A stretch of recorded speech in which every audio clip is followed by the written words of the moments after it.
3, 2, 1, action! We need to make sure that the device is going to work to the what's the word I'm looking for? Why can I not think?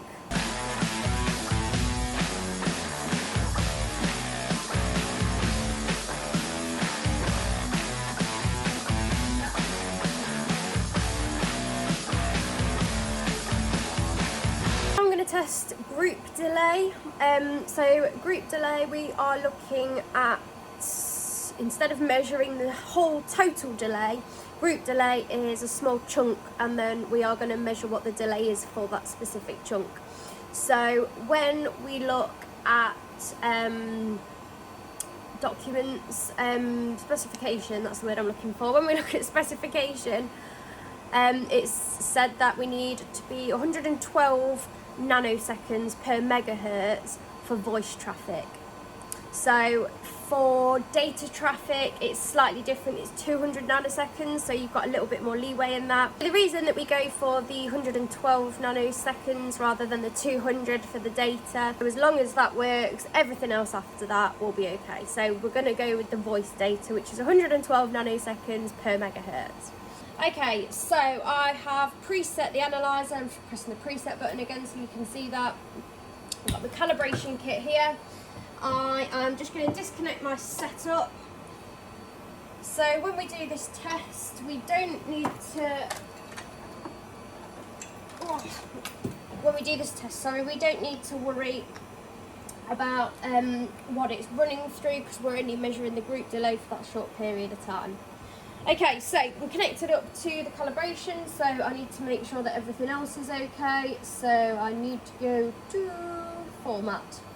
I'm going to put it into delay mode, which is going to change this section here from decibels into seconds. That'd be like nanoseconds or picoseconds. I like that, picoseconds, because it just reminds me of Pikachu.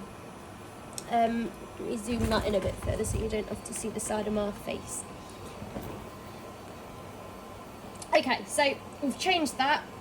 We then need to set our frequencies. So we need to make sure that we set these before we calibrate, otherwise the calibration won't be in spec. So start at 1 meg.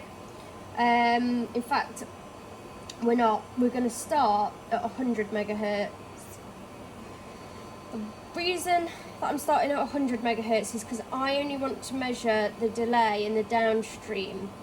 There's a filter in here that blocks out the upstream for the forward path traffic, and you'll see the effect that filter has on the screen in a bit. So I'm going to start at 100 megahertz because I don't need to measure below that, and we will go to 1218 megahertz. So I'm actually just going to test this time and look at the band that I need to check.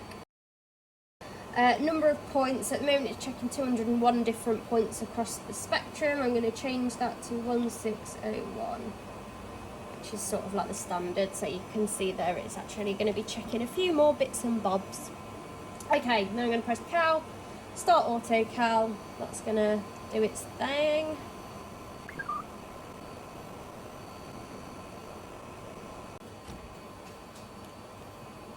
So you can see at the moment we've got the line there. At the moment it's just running through this, so it's not going to be accurate. But if we change this to the barrel, so it should go straight through. There we go, so it's just below 0 seconds. Now obviously there is going to be a tiny little weeny delay, but as you can see it's not much, and we've got that flat line, so I'm happy with that. So now we've done that, I'm going to move this out of the way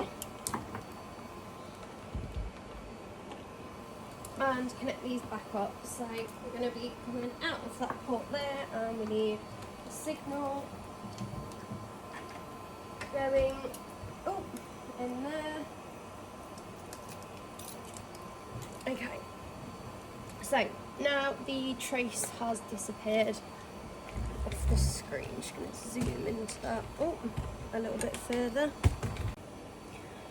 So now I've calibrated it, I'm just going to go into scale, auto scale the trace, which will show me where the trace currently is.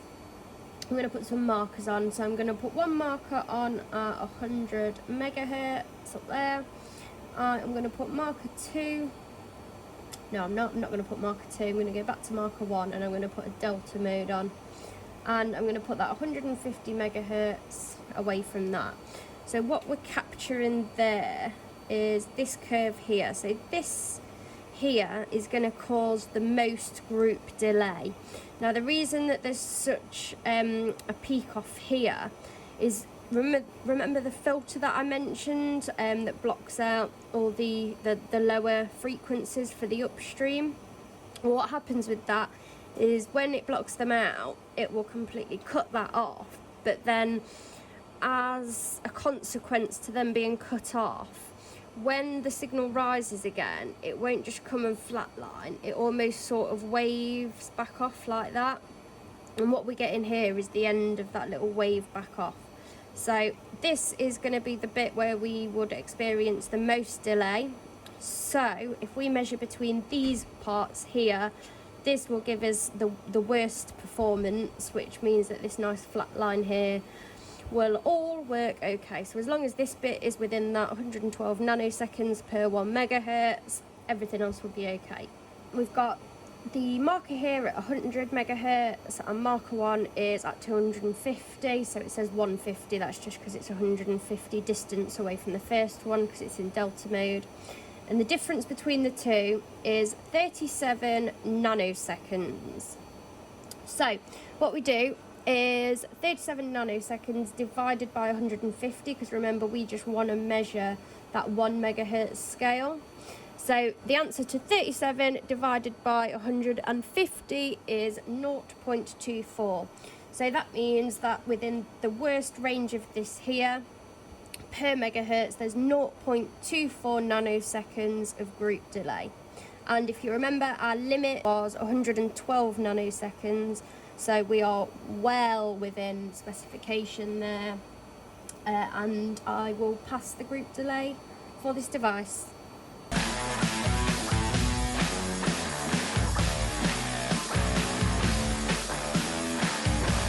Oh, we ain't got this back on again. Oh, Paul!